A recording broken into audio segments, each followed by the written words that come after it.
CBI விசாரணையில் விஜய் அவர்களுக்கு எந்த ஒரு தொடர்பும் கிடையாது. சிபிஐ துறை அதிகாரிகளை வெளியிட்டுள்ள மிக முக்கியமான அறிவிப்புகள். அதாவது கரூரில் நடைபெற்ற துயர சம்பவத்திற்கும் விஜய் அவர்களுக்கும் எந்த ஒரு சம்பந்தமும் கிடையாது என்பதை தெள்ளத் தெளிவாக நீதிமன்றம் வெளியிட வேண்டும் என்பதை ஆதாரத்துடன் சிபிஐ துறை அதிகாரிகள் வழக்கு தொடர்ந்த நீதிமன்றத்தில் சமர்ப்பித்துள்ளனர்.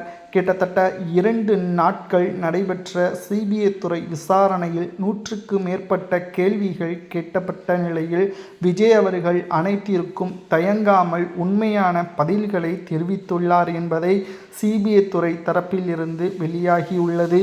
மேலும் இந்த கரூர் சம்பவ குற்றச்சாட்டுகள் அனைவராலும் கூறப்படுவது மக்களால் கிடையாது, திமுகவின் தொண்டர்களால், திமுகவின் நிர்வாகிகளால் கூறப்படுவது என்னவென்றால், விஜய் அவர்கள் தாமதமாக வந்ததன் காரணமாகத்தான் அசம்பாவிதங்கள் நடைபெற்றதாக தெரிவித்தார். ஆனால் நிச்சயமாக சிபிஐ துறை அதிகாரிகள், தமிழக காவல்துறை அதிகாரிகள் கட்டுப்பாடுகள் சிறப்பாக இல்லாததுதான் இந்த பிரச்சனைக்கு மிக முக்கியமான காரணமாகவே அமைந்துள்ளது என்ற குற்றச்சாட்டுகளும் முன்வைக்கப்பட்டுள்ளது. 2026 சட்டசபை தேர்தலில் விஜய் எங்கே முதல்வராக வந்துவிடுவாரோ என்ற ஒரு அச்சமும் தற்பொழுது இவர்களுக்கு வந்துள்ளது. இதன் காரணமாகத்தான் என்ன செய்வதென்று தெரியாமல் விஜய் அவர்களை தோல்வி அடைய வைப்பதற்கு, கூட்ட நெரிசலை ஏற்படுத்துவதற்கு கூலிப்படைகளை உள்ளே அனுப்பியுள்ளனர். ஆனால் அது எதிர்பாராத விதமாக உயிரிழப்பாக மாறியுள்ளதாக தகவல்களும் தற்பொழுது கிடைக்கப்பெற்றுள்ளது. இதற்கு மிக முக்கியமான காரணமே திமுக தான். திமுகவின் அந்த செயல்பாடு தான் இந்த கோர சம்பவத்திற்கு முக்கிய காரணமாகவே அமைந்துள்ளதாக தகவல்களும் தற்பொழுது கிடைக்கப்பெற்றுள்ளது.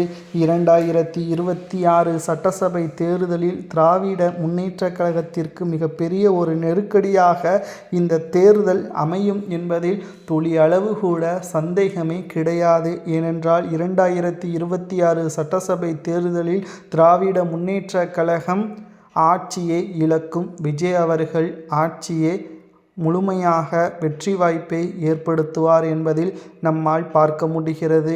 2026 சட்டசபை தேர்தலில் திராவிட முன்னேற்ற கழகத்தின் ஆட்சி தமிழகத்தில் இருந்து முழுவதும் அகற்றப்படும் என்ற தகவலும் தற்பொழுது நமக்கு கிடைக்கப்பெற்றுள்ளது. பொறுமையாக இருந்து பார்க்கலாம். விஜய் அவர்களுக்கும் கரூர் வழக்கிற்கும் எந்த ஒரு சம்பந்தமும் கிடையாது என்று சிபிஐ துறை கூறியது சரியா தவறு என்பதை மக்களாகி உங்களது கருத்துக்களை கூறும்.